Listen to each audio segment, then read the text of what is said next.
T4, the Chinese main battle tank, also known as the MBT-3000. It is a new and improved version of the VT-1. It was designed and manufactured by Norinco, a Chinese company that manufactures cars, trucks, and motorcycles.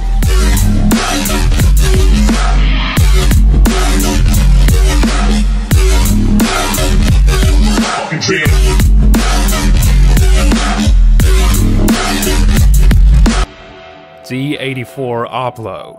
The main battle tank T-84 is Ukrainian finest. It was produced after the Soviet T-80 main battle tank. Built in 1994, it entered the service in the Ukrainian Armed Forces in 1999. Its high-performance engine makes it one of the fastest MBTs in the world.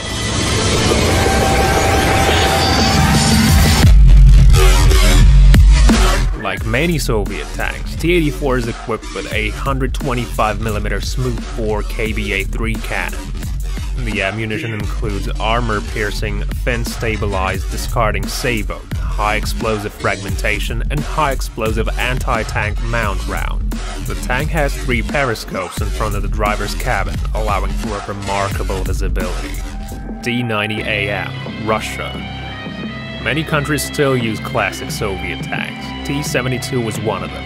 It's so popular, you may as well say it's the tank version of AK-47. It's the kind of classic that keeps changing, which is why in the 1990s a third-generation tank, T-90, has entered the service.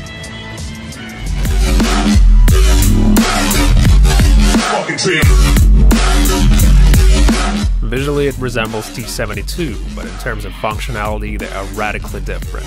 The T-90 has a smoothbore main gun, super modified fire control system.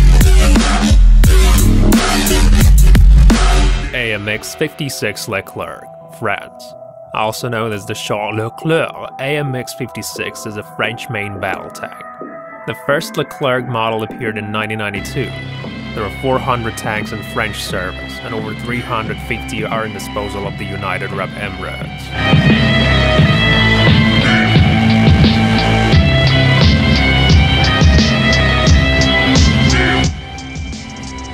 The Leclerc autoloader allows 12 shots per minute and holds 22 rounds of prepared ammunition.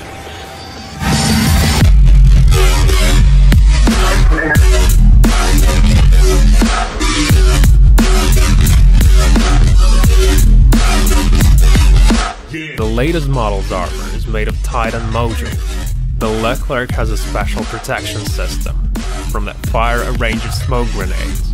It also has an infrared screening round. AMX-56 uses an early warning system which makes it prepare for possible missile attacks.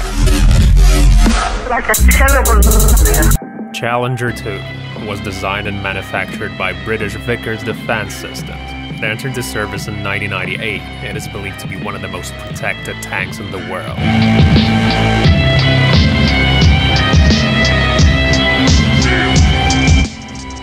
The thick armor of this mammoth proved itself on many occasions during the war in Iraq.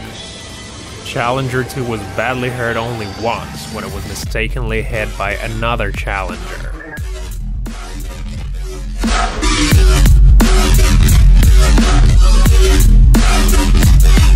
It is equipped with the finest fire control computer interface made in Canada, which is compatible with the Battlefield Information Control System.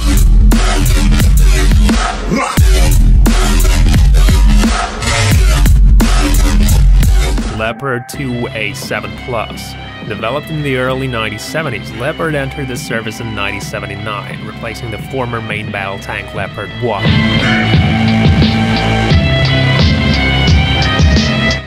The current version of 2A7 Plus adopted all the prime features of a previous model, as well as received a few radical changes according to its experience gathered throughout the war in Iraq.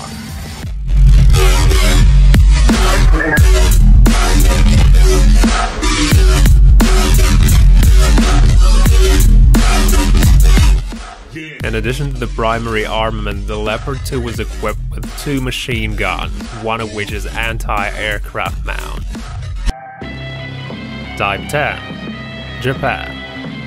Type 10 is a modern Japanese battle tank that has entered the service in 2012.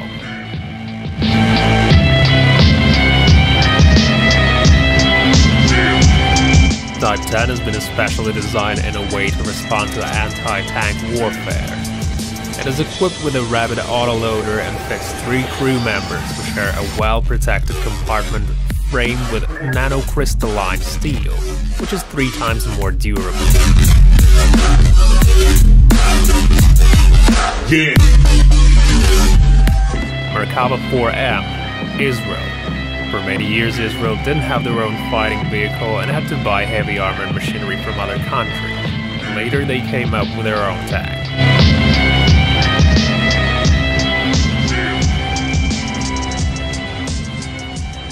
The continued state of war forced Israel to produce their own tanks.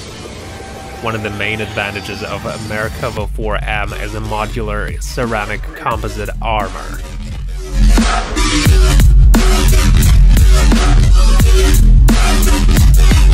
Yeah. M1 Abrams, USA. M1 Abrams is the type that has seen more action than any other tank on our list. It entered the service in 1980.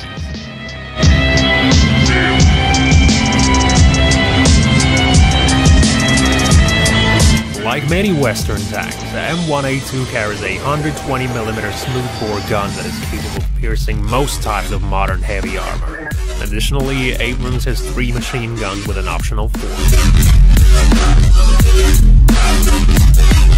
Yeah. K2 Black Panther, South Korea. In the mid-90s, South Korea decided to make their own tanks. As the answer to that, Hyundai came up with the Black Panther.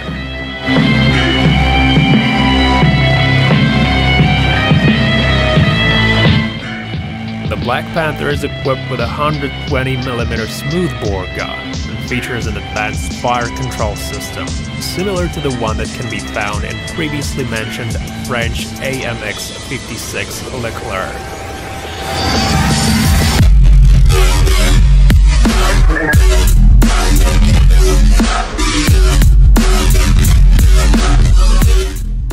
Incoming missile defense mechanism is provided by a specially adapted soft-kill anti-missile system.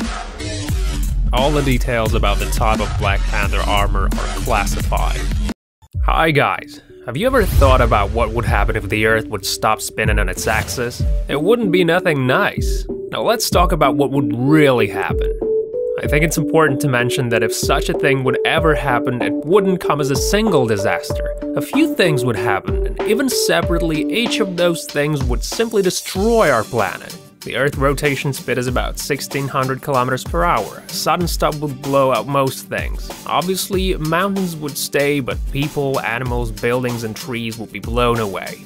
Imagine you riding a car at an impossible speed of 1500 kilometers per hour, and then it would just stop. You'd be dead meat. So assuming you'd be somewhere near the equator, your body would fly east at a speed of 1670 kilometers per hour.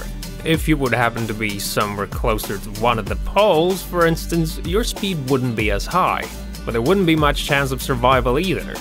And then, if somehow you'll manage to stay alive, well, that wouldn't be for long.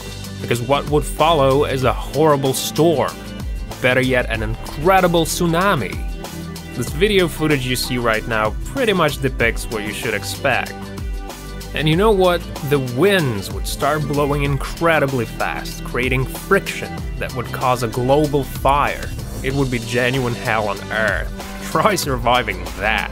And then the whole thing would be followed by numerous volcanic eruptions, because the Earth, well, it isn't exactly hard.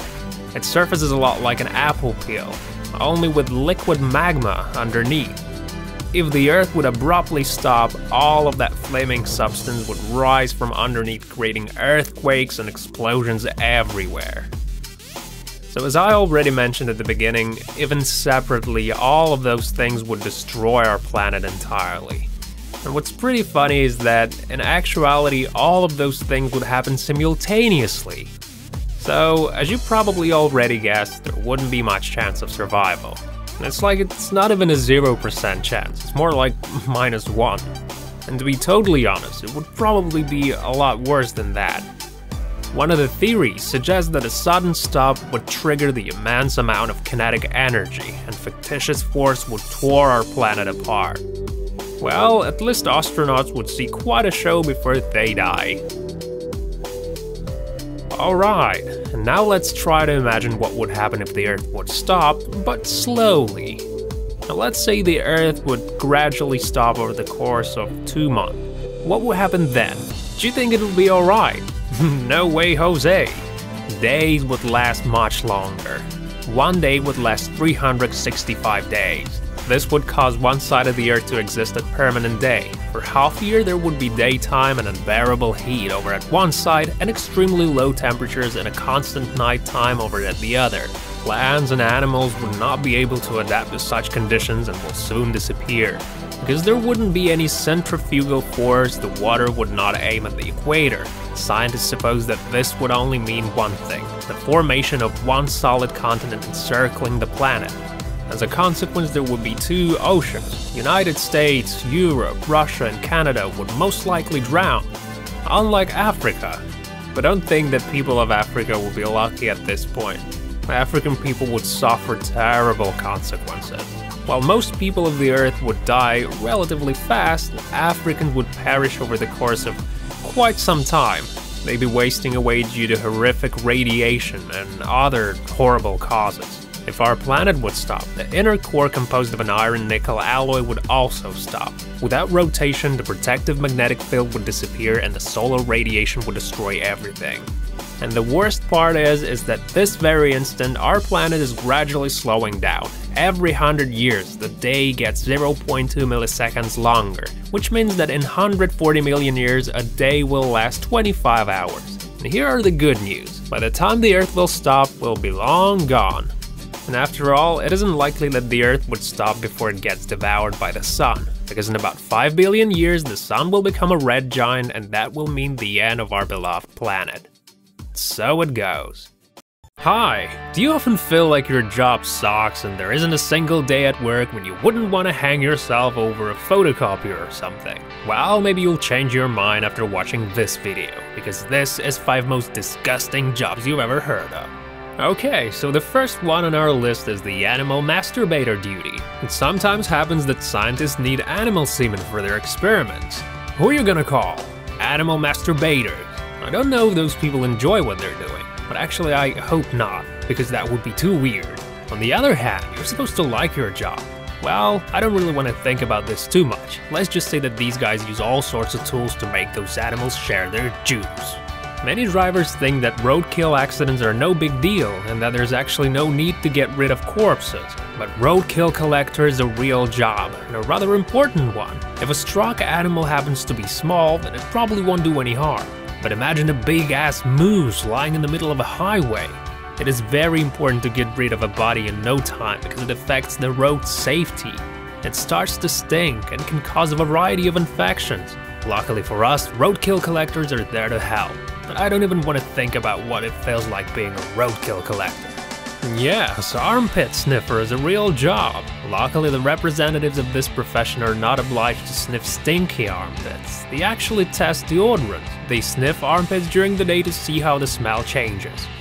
The next smelly job is the sewer cleaner. Man, this one is probably the worst of all. I don't know how these people do this. They literally spend the whole day cleaning shit, dirt, and all sorts of filth.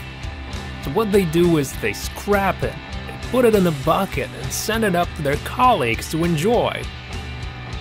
Take this guy for example. His name's Rakesh and has been doing this job for the past 10 years, and all he gets is about $100 a month. Can you believe this shit, guys? People who do this kind of job are risking their lives. They can easily die of the noxious gas, hepatitis A, or cancer. Fuck. Fart specialist. Yes, fart specialists do exist. Actually, a breath odor evaluator is a rather common profession in research labs that test and produce mouthwash products. But not long ago, Minneapolis-born biophysicist Michael Levitt took it to the next level. Better yet, another part of human body. Levitt found a couple of brave guys who were perfectly willing to smell other people's farts. 16 men and women have agreed to eat pinto beans and put small tubes into their anuses. After preserving the farty gas in test tubes, fart specialists opened them one by one, inhaling, comparing, and testing the smelly substance. While making faces, fart specialists are trying to determine the type of smell and the possible reason for every specific odor. All the samples are further subject to analysis that helps to determine the stinkiest constituent of the human body, hydrogen sulfide. Yuck. Hi there! Spiders are highly diverse creatures. Did you know that there are over 46,000 species out there? Some of them are truly terrific. So today we're gonna talk about 10 most incredible spiders. Let's bounce! First one on our list is the bola spider. These guys are the cowboy types. Instead of spinning a traditional web, they create a so-called capture blob of silk on the end of a thread. When they spot a prey, which is typically moth, the bola spiders start swinging their bolas much like cowboys when they swing their loops. Pretty cool! Next is Deinapis subrufa, also called the net casting spider. It creates a sort of silk net to capture its prey. It holds it still until it sees the victim, and then it throws and wraps the net around the chase. Normally, we think that spiders weave their webs to catch insects, but there are a few exceptions. Some spiders are actually capable of catching bats and even birds, and it all thanks to their unusually thick and dense cobweb. But wait a minute, tarantulas are even more brutal. Not only do they hunt birds, but they are actually capable of killing a fully grown snake. Not the biggest kind, obviously, but still. Also known as the dewdrop spider, these guys aren't exactly hunters, they are thieves. They're very small, and it's rather hard for them to catch insects, which is why they came up with the brilliant idea of stealing bigger spiders' prey. Look how it just sits there and waits. And when the moment comes, they steal and eat those small trapped insects. Did you know that there are flying spiders out there? They can move through air by releasing their spider silk to catch the wind. And that's how they travel around exploring new, distant places. Now check this out. There are spiders that can walk on water, much like Jesus. They manage to stay afloat by using their long, foremost legs to control the surface tension. The vibration movements show them the way to their prey. What's even crazier is that the dog can catch fish that is 4 times bigger than they are. There's also the kind that is galloping on the water. There's no way of hiding from them. Diving bell spider. This is certainly something new for me. These guys hunt underwater. They make nests and live almost entirely underwater. The most peculiar type of spiders indeed. Diving bell spiders are extremely venomous. They hunt and also fall prey to frogs and fish. When they catch a fish, they drag them into their bubble, where the poison affects them to the max. Trapdoor spiders live underground all their life, which is typically 20 years. The trapdoors that they make are difficult to see when closed because the soil effectively conceals them. As soon as they feel that somebody's sneaking around, they jump out and drag the victim underground. Sometimes they casually check if their doors open smoothly, but for the most part they just wait. Here's a wolf spider, searching for something to eat. Oops, I bet it didn't expect that. So, as you can see, spiders live everywhere, up in the skies, underwater, on the ground, and underground. No wonder so many people are afraid of spiders. Oh yes, I almost forgot, there's the kind that lives inside wall cracks. Did you know that when velvet spiders grow old enough, their mom lets them eat her alive? The mom sacrifices herself in order to let her children get all the nutrients they need to survive. There are much more weird-ass spiders out there. Maybe we'll talk about some of them in our future episodes. Remember to like and subscribe if you don't want to be eaten by some horrible giant spider, okay? See you around!